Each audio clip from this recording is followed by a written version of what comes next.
Apa pendapat Maliki? Imam Malik dan Auza'i, maka mereka mengatakan afdalnya ketika orang dari i'tidal ke sujud itu adalah mendahulukan dua tangan dulu. Kebalikannya, kalau Syafi'i dua lutut, kalau dia dua tangan sebelum dua lututnya. Berarti ini mazhab siapa?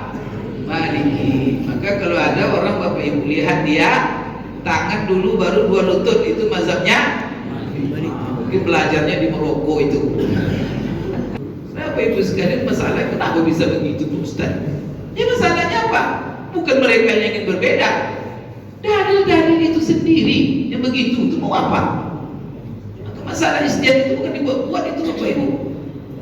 Itu didasar kepada kaidah-kaidah ilmiah. Bismillahirrahmanirrahim.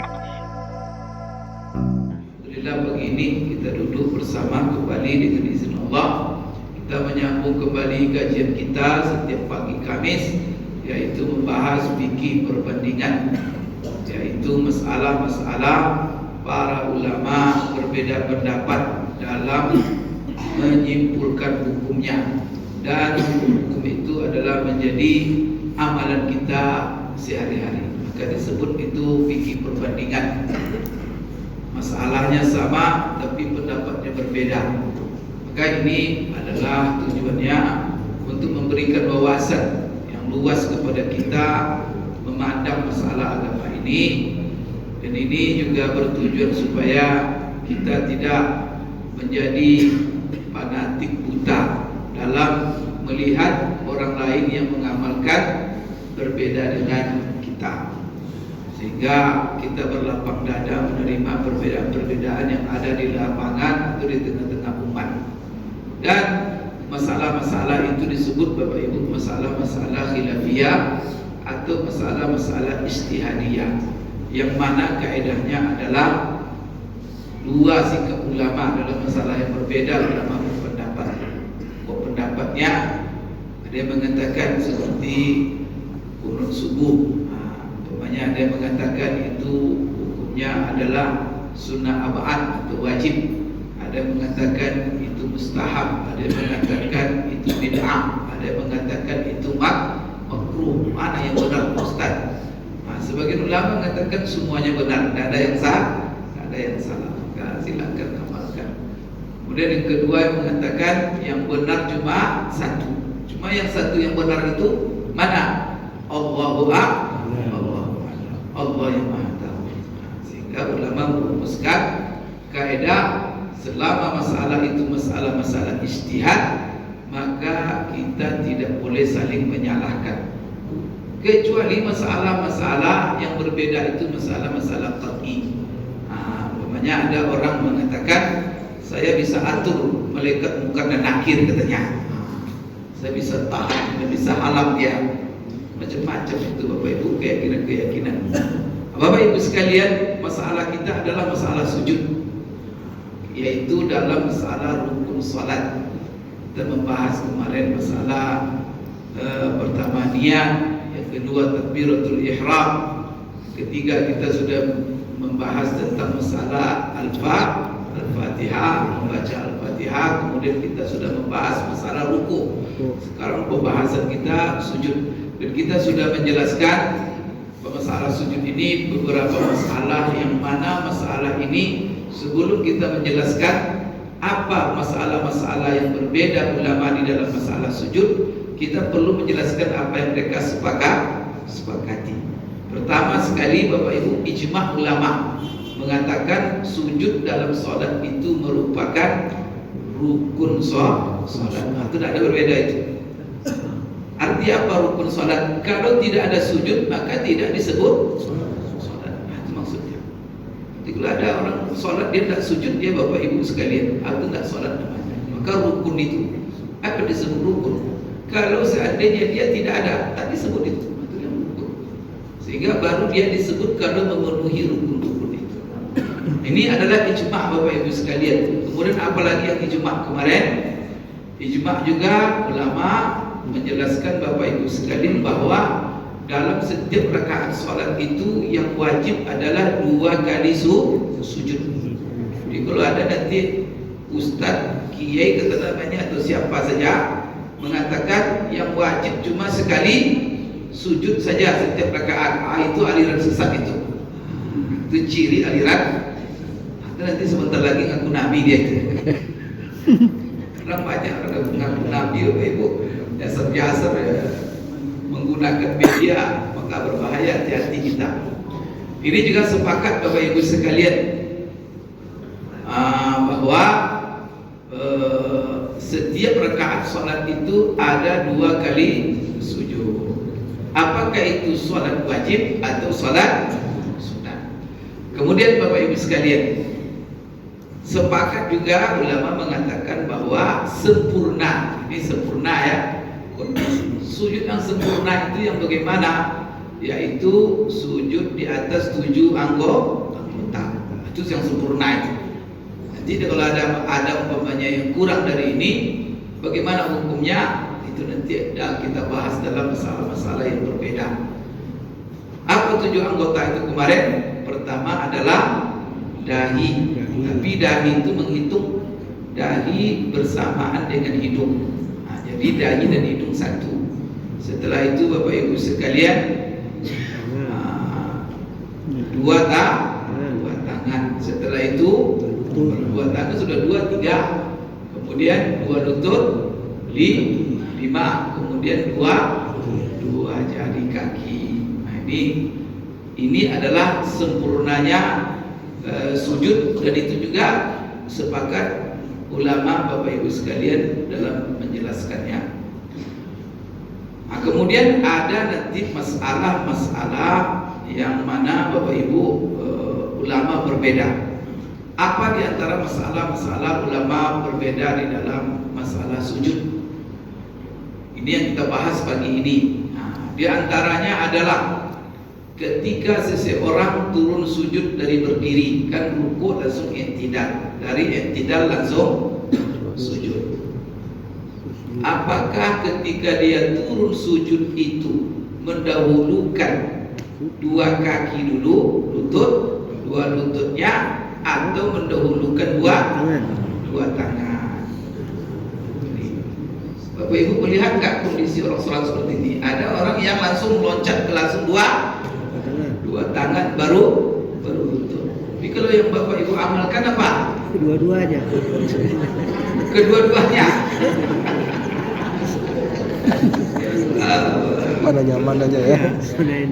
Berarti kalau kedua-duanya tidak jelas mazhabnya. Bapak Ibu sekalian, maka masalah ini adalah masalah yang mana ulama berbeda pendapat. Ada 3 pendapat ulama dalam masalah ini. Berapa? 3 mazhab. Jadi kalau nanti Bapak Ibu kan ada yang ngamalkan kedua-duanya, Ustaz, atau mazhab mana nanti Bapak Ibu ya? Pertama sekali ini pendapat jumhur ulama, yang mana di sini masuk jumhur yang kita kan dalam koridor ulama dalam mazhab yang 4. Kalau nanti Bapak Ibu melihat begini, mazhab 4 pertama Hanafi. Hanafi itu orang Pakistan, India, Turki, Afghanistan, itu Hanafi mazhabnya. Beginilah cara sholatnya nanti. Kemudian ada mazhab Maliki. Itu daerah Afrika sana, Maroko, Jazair, Tunisia, Libya. Itu Maliki itu rata-rata di sana, termasuk Eropa. Dari Eropa itu orang-orang asal dari situ, mereka banyak sana imigran. Maka mereka membawa mazhab Maliki cara sholatnya. Kemudian ada nanti mazhab Syafi'i, Bapak Ibu yang ada di Asia Tenggara ini membawa mazhab Syafi'i dalam praktek amalnya. Yang keempat nanti ada mazhab Hambali. Mazhab Hambali di Saudi. Kalau Bapak Ibu pergi ke Saudi, imam masjid Mekah Madinah itu sholatnya pakai mazhab Hambali itu. Semuanya sunnah, Ustaz, sunnah semua, ada sunnah. Bapak Ibu sekalian, sekarang didahulukan 2 lutut dulu atau 2 tangan. Di sini ada 3 pendapat. Pendapat pertama jumhur Ini yang kebanyakan. Di sini termasuk pertama Hanafi, kemudian Syafi'i. Maka kalau Bapak Ibu mazhabnya Syafi'i, beginilah cara salatnya dalam turun dari i'tidal ke sujud. Kemudian juga Hambali. Tiga mazhab ini apa pendapat mereka, dan ini juga sejumlah ulama-ulama salaf seperti Ibrahim An-Nakhai, Sufyan Ats-Tsauri, Ishaq Rahawai, Muslim bin Yasar, kemudian Ibnul Munzir. Ini ulama-ulama mujtahid mutlak semua, itu satu kaliber mereka. Mereka itu Bapak Ibu sekalian berpendapat bahwa sunatnya itu afdolnya adalah meletakkan dua lutut dulu sebelum dua tangan. Berarti menurut mereka ketika turun apa yang pertama? Dua lutut dulu, setelah dua lutut dua tangan, setelah tangan baru dahi, setelah dahi baru hidung. Saya kira ini yang kita amalkan ya. Ini adalah mazhab Syafi'i dan juga Hanafi dan juga Hambali. Tiga mazhab di sini. Maka di sini Bapak Ibu sekalian pendapat jumhur ulama. Bapak Ibu sekalian, cuma mereka berpendapat juga, tapi ini afdolnya. Namun kalau seandainya seseorang lebih mendahulukan dua tangannya sebelum dua lututnya, bagaimana hukumnya? Maka sah dan memadai, tak ada masalah. Berarti perselisihan ini hanya dalam masalah afdol saja. Sedangkan kalau seandainya yang mengatakan afdol itu dua lutut baru dua tangan baru dahi, kemudian dia lakukan tangan dulu baru dua lutut baru dahi, ini juga tidak ada masalah. Salatnya ajza'ahu, dia sah, kecuali dia telah meninggalkan yang afdal, yang lebih baik, kan begitu. Apa yang menjadi dasarnya? Dasarnya hadis yang sahih. Hadis yang sahih dari seorang sahabat yang bernama Wa'il bin Hujr. Wa'il bin Hujr ini radhiyallahu anhu qala, dia berkata, ra'aitu Nabiyya sallallahu alaihi wasallam idza sajada wada'a rukbatayhi qabla yadayhi wa idza nahadha rafa'a yadayhi qabla rukbatayhi. Apa artinya hadis ini? Hadis ini maknanya adalah dari Wa'il bin Hujr, dan ini adalah hadis yang sahih. Dia berkata, saya menyaksikan, melihat Rasulullah SAW solat. Dan di dalam solatnya apabila beliau sujud, ketika dia turun sujud, wada'a rukbatayhi qabla yadayhi, beliau meletakkan dua lututnya dulu sebelum dua tangannya. Kan dua lutut dulu baru tangan. Akan jelas hadisnya itu. Dan ini hadis Wa'il bin Hujr. Kemudian ketika dia bangkit dari sujud, beliau mengangkat dua tangannya dulu sebelum dua lutut. Ya kan? Maka kita juga kan kalau bangkit tangan dulu.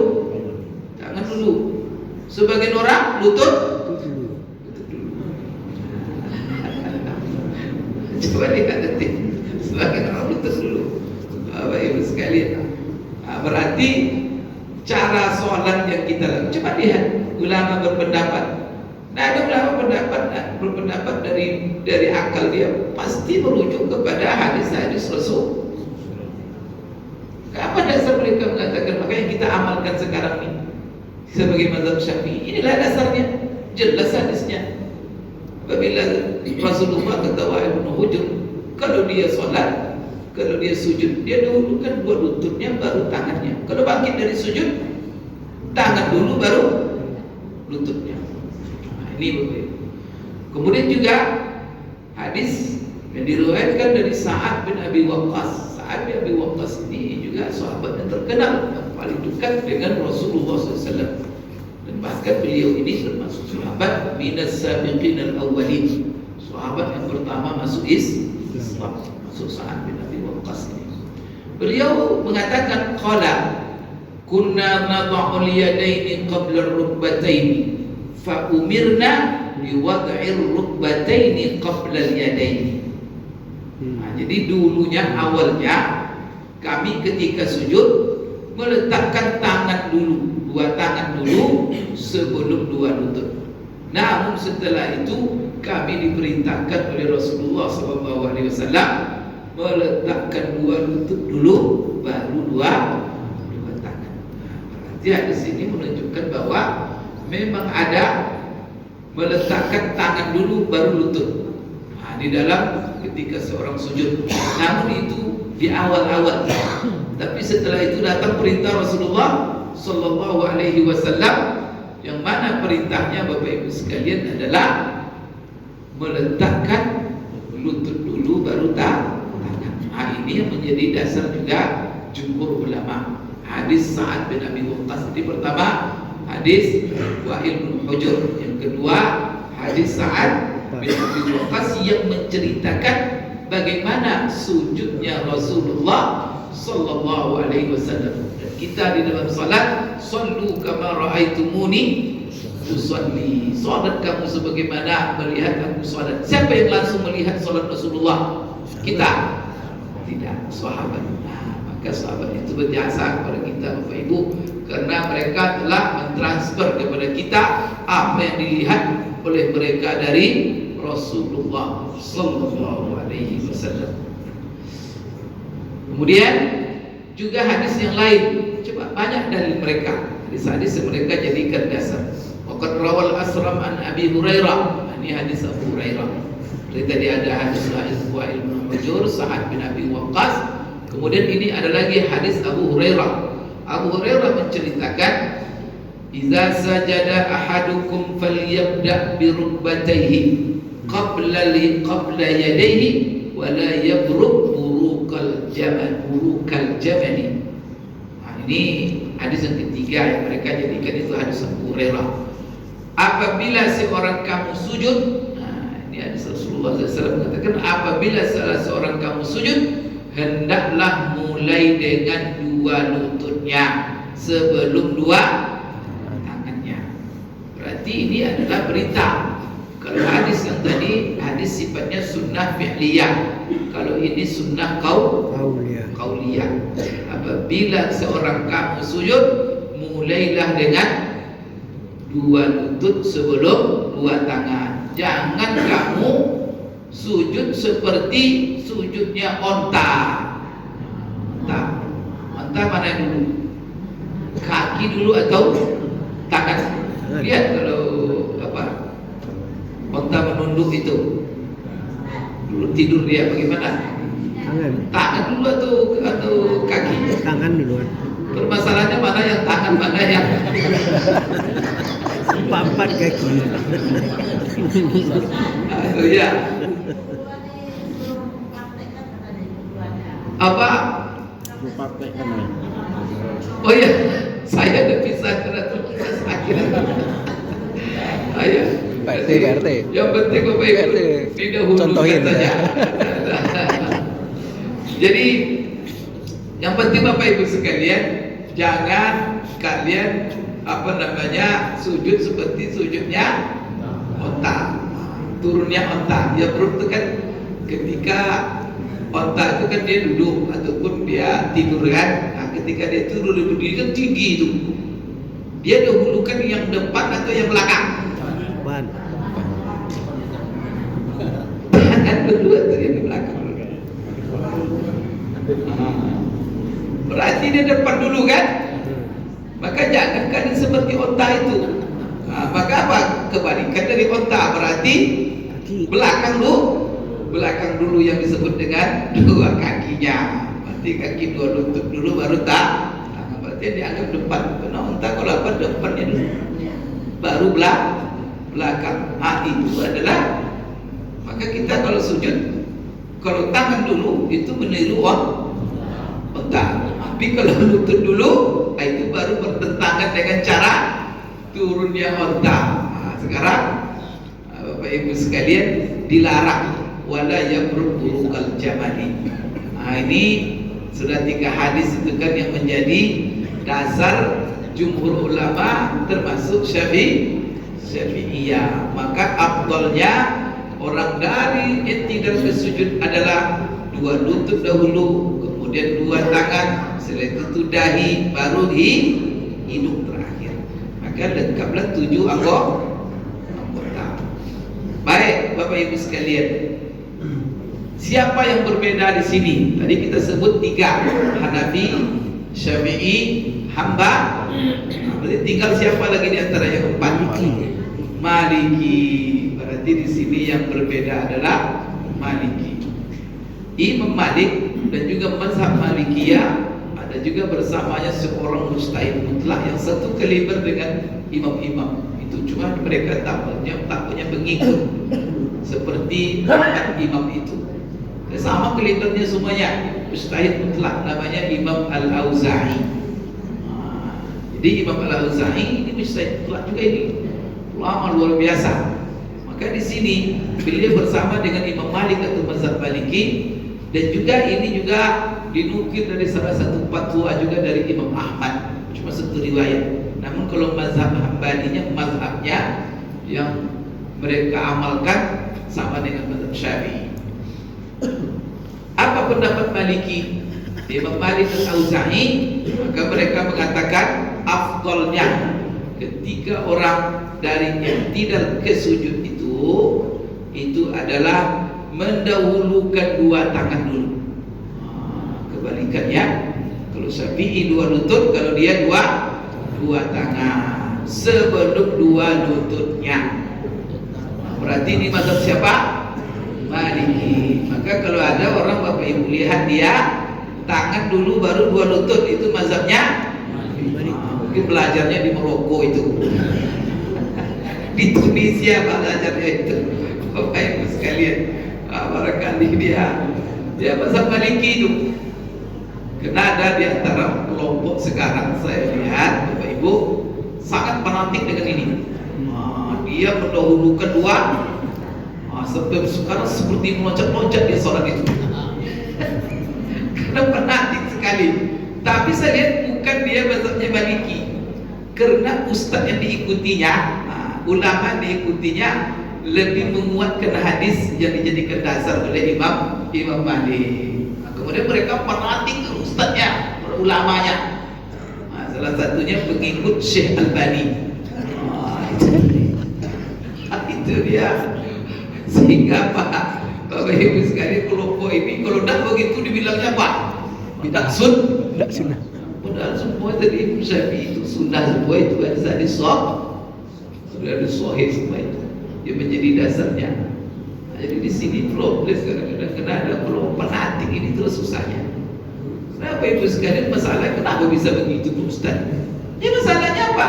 Bukan mereka yang ingin berbeda. Dalil-dalil itu sendiri yang begitu itu mau apa? Maka masalah ijtihad itu bukan dibuat-buat itu Bapak Ibu. Itu didasar kepada kaidah-kaidah ilmiah, alasan-alasan ilmiah yang menuntut terjadi perbedaan itu. Tidak bisa disatukan itu. Karena masing-masing ijtihadnya begitu. Nah, sekarang Bapak Ibu ada hadis. Nah, coba apa yang menjadi dasar oleh Imam Malik dalam mengatakan ini mazhab dalam Malikiyah, bahwa afdalnya itu tangan dulu sebelum 2 lutut. Ini berdasarkan hadis Abu Hurairah. Dan hadis ini juga hadis sahih. Maka di sini Bapak Ibu sekalian, diriwayatkan dari Abu Hurairah, dia berkata, qala Rasulullah sallallahu alaihi wasallam, idza sajada ahadukum fala yabruk kama yabrukul ba'ir, fala yabruk kama yabrukul ba'ir wal yada yadayhi qabla rukbatayhi. Ini jadi masalah. Jadi hadis yang di sana Rasulullah apabila dia sujud tangan tutup dulu baru tangan. Tapi dalam hadis ini, yaitu hadis Abu Hurairah, dan itu hadis sahih juga. Dia berkata, Rasulullah SAW bersabda, apabila salah seorang kamu sujud, maka jangan dia sujud seperti onta. Bagaimana dan ditafsirkan oleh Rasulullah bagaimana sujud unta, wal yadha yadayhi qabla rukbatayhi, supaya dia berbeda dengan unta, maka hendaklah dia dahulukan tangannya daripada dua lututnya. Itu entah bersamaan ya. Jadi itulah bingung kita, mana yang tangan, mana di situ jadi masalah ini. Mana yang tangan sebenarnya, mana yang kaki? Cuman di sini ada penjelasan. Kalau seandainya hadis itu sampai saja wal fala yabruk kama yabrukul ba'ir, ya barangkali di situ ada penafsirannya, lutut dulu baru tangan. Cuman setelah itu ada penjelasan Rasulullah. Maka jangan dia sujud seperti onta. Berarti apa? Kata Rasulullah, nah, maka kalau begitu hendaklah dia meletakkan dua tangannya sebelum dua lututnya. Berarti onta itu bersamaan dia. Yang depan itu kakinya, yang di belakang tangannya. Menurut mazhab Syafi'i yang di belakang kakinya, yang di depan tangannya. Bingung itu. Kalau menurut Bapak Ibu, mana yang tangan, mana yang kaki? Empat kaki. Berarti sampai kaki. Tapi dalam masalah ini mendahulukan tangan dan kaki. Kalau diibaratkan dia seperti manusia, ya kan, tangan dua. Nah, kemudian Bapak Ibu, maka makhluk yang berjalan di atas dua kaki dan tangannya kan cuma manusia. Yang lain jalan dengan empat kaki. Yang empat kaki semua. Kaki, tidak ada tangannya. Ke manusia itu makhluk bersih. Karena tangan yang digunakannya makan, tidak menyentuh tanah. Maka yang makan dengan tangan cuma manusia. Yang lain makan dengan kaki. Mulut. Kalau dia pakai kaki termasuklah monyet. Maka monyet ya tangannya, tapi setelah itu jadi kakinya. Kalau manusia, ayam. Ayam dua kan cuma ini yang empat ini masalah. Jadi Bapak Ibu sekalian, apa yang menjadi dasar daripada Imam Malik dan juga Imam Auza'i? Hadis Rasulullah, itu hadis Abu Hurairah. Maka bertentangan dari sini. Ada hadis Wahil bin Hujur, ada hadis Sa'ad bin Abi Waqqas, dan diriwayatkan dari Abu Hurairah dua. Ada masalah. Abu Hurairah juga meriwayatkan apabila kamu sujud mulai dengan dua lutut. Ada pula hadis lain, dia juga yang meriwayatkan Rasulullah mengatakan apabila kamu sujud jangan seperti unta, dan hendaklah dahulukan tangan kamu sebelum dua lutut. Mana yang benar ini? Itulah ijtihad masalahnya. Situlah ulama memutar ataupun bersungguh-sungguh untuk menyimpulkan ini yang terjadi. Maka di sini Bapak Ibu sekalian, maka ada yang mengatakan karena kedua-dua hadis itu sahih, maka mereka tidak mengatakan wajib. Berarti ini masalah afdal saja. Karena yang menyuruh mendahulukan tangan juga hadisnya sahih, yang mendahulukan lutut hadisnya juga sahih. Maka ada kesimpulan barangkali Rasulullah lakukan kedua. Satu sahabat menceritakan ketika dia melihat Rasulullah sujud, dilihat dia dua lutut dulu. Sahabat lain melihat, masing-masing meriwayatkan apa yang dia lihat. Itu bagaimana? Itu jadi masalah. Bapak Ibu, oleh karena itu harus diingat, ini khilaf ini cuma khilaf dalam afdal saja, bukan dalam masalah sah.